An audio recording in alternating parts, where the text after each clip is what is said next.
Νόμιζα ότι ήθελα να πεθάνω. Τελικά ήθελα πλέον να σκοτώσω όλους τους άλλους. Η τέχνη μου είναι μια γκρίζα ζώνη ανάμεσα στην πίεση και στον Baywatch. Δεν είναι αστεία για λίγους. Το μόνο που χρειάζεσαι για να τα πιάσεις είναι ένας θάνατος, ένας εαυτός, ένα παλαμάρι του φαρκάρι και φυσικά η ψευδαίσθηση της ελεύθερης επιλογής και κρίσης. Πιστεύω ότι οι περισσότεροι είναι γεννημένοι ηλίθιοι. Αναρωτιέμαι αν αυτό πιάνεται και ρατσισμός. Ο εχθρός δεν είναι μόνο ταξικός, εν υπάρχει παντού. Πρωτίστως εχθρός ο κακός σου εαυτός. Σκότωσε τον Πασόκο που κρύβεις μέσα σου, αλλά πρόσεχε. Γιατί μπορεί να μην έχεις πολλή εμπειρία με το σκότωμα Πασόκων και να πεθάνεις. Παιδιά υποσυτισμένα πεθαίνουν από ασθένειες, γελίες, τερατογενέσεις, βασανιστήρια και πολιτικοί κρατούμενοι.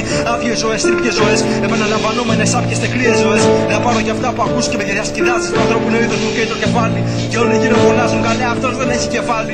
Πούστητες μαντέψτε, επιστρέφω και πετάω λέιζερ από το κεφάλι που έβγαλα εκεί που ήταν το προηγούμενο. Δεν είμαι κανένας πυροβόλα με σκότωμα. Υπάρχουν πολλοί τρελαμένοι που παίρνουν πρέφα. Τι γίνεται, γουστάρεις πόλεμο, γίνομαι λεγεώνα. Όσοι καλαβωθούν θα μένει πάντοτε ένας ακόμα. Μη με συγκρίνετε με κάθε έκτρωμα. Θέλω να κάνω τα πάντα να δείξω ότι απέχω. Δεν είναι ανασφάλεια, είναι ανάγκη μου τα έχουν ζαλίσει. Δεν μένω άλλο στάσιμο, το ξέρω γουστάρεις.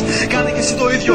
Πόλεμος με κάθε μέσο, εκφράσει το όπλο μου. Κάθε κατοκατάσταση που ζω και μια σφαίρα. Τα κρέατα δεν είναι ωραία. Οραματίζομαι με μια κοινωνία νέα που το ΣΕΓΑ θα δουλεύουμε φέτα. Στη φράση κολλάει η πέτσα. Φτιάξουν μια εξίσωση και νομίζουν ότι όλα κινούνται εκεί μέσα. Μα δυστυχώς για αυτούς είναι η terror ex κρέας.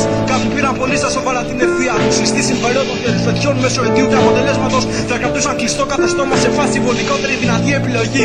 Γαμιέται το χάος τους από τη μύτη και ξερνάει πάνω στα αρχίδια μου. Ξέρω τη λύση που δεν επαληθεύει τον τύπο και τσακίζει όλη τη θεωρία τους. Την παρουσιάζω σαν ποίηση, μουσική και στίχο. Κυρίως πολεμική τέχνη. Σπάω τον ιστό χωρίς να τον πάρω καν πρέφα. Η λογική είναι με το μέρος μας. Να μας τρέμετε.